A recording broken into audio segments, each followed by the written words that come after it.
White head acne तपाईँको धेरै पुरानो छ र यो पटक पटक भइरहेको छ, क्लियर हुन अलि धेरै लामो समय लिइरहेछ, ठिक भइरहेको छैन भने आजको यो भिडियोले 4वटा स्टेप मात्र फलो गर्नुभयो भने तपाईँको व्हाइट हेड एक्ने चाहिँ क्लियर भएर जान सक्छ। सो यो भिडियो लास्टसम्म हेर्नुहोला। एउटा पनि स्टेप तपाईँले मिस गर्नुभयो भने क्लियर हुन अलि गाह्रो हुन सक्छ। पहिलो स्टेपमा पर्छ क्विक टपिकल ट्रिटमेन्ट भनेर भन्छ। यसमा सबभन्दा मोस्ट इम्पोर्टेन्ट चाहिँ सेलिसाइक्लिक एसिड हो 2%। यो सेलिसाइक्लिक एसिडले तपाईँको क्लग भएको बन्द भएको जुन पोरहरू हुन्छ र त्यसमा डट पार्टिकलहरू इन्साइड हुन्छ भने त्यो इन्साइड पार्टिकललाई चाहिँ अनक्लोग गरेर बाहिर निकाल्ने काम गर्छ।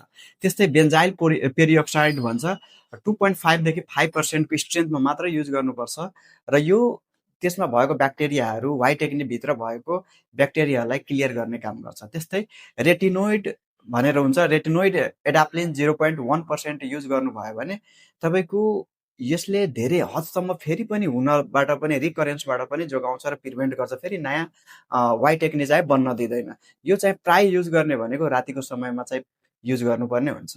स्टेप 2 मा जेन्टल स्किन केयर रुटिन भनेर हुन्छ।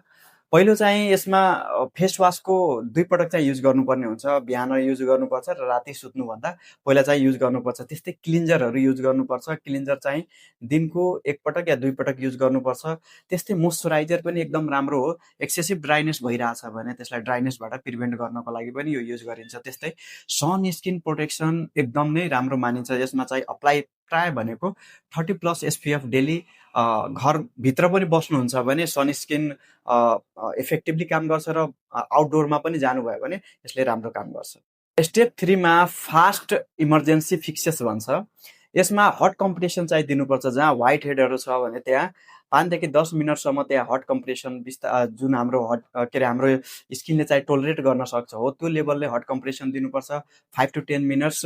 त्यो यसो गर्दाखेरि तपाईँको पोरहरू जुन हुन्छ त्यो ओपन हुन्छ र त्यसलाई हामीले जेन्टली पछि गएर क्लिन र वास गर्न सक्छौँ। त्यस्तै पिम्पल प्याचेसहरू पनि आउँछ। त्यो पिम्पल प्याचेसहरूले के गर्छ भने त्यहाँ भएको ओइल सेक्रेसनहरूलाई एब्जर्ब गर्छ र त्यो हिल गर्ने प्रोसेसलाई अलिक बढाउने काम गर्दछ। एभोइड पोपिङ भनेर भन्छ। यो पोपिङ तपाईँ आफैले गर्नुभयो भने स्कार बस्न सक्छ, आफैले निचार्नु भयो भने स्कारहरू बढ्न सक्छ। सो स्कारबाट प्रिभेन्ट गर्नको लागि यो कुरोलाई चाहिँ एभोइड गर्न पर्छ।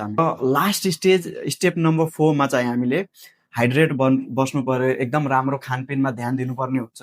त्यस्तै सुत्ने बेला चाहिँ पिलोको पोजिसन राम्ररी मेन्टेन गर्नुपर्ने हुन्छ र स्ट्रेस लेभल तपाईँमा छ भने स्ट्रेसलाई म्यानेजमेन्ट गरेर रिड्युस गर्नुपर्छ। स्ट्रेसले गर्दा पनि व्हाइट हेड एक्नेहरू एकदम धेरै नयाँ चाहिँ पलाउने गर्दछ।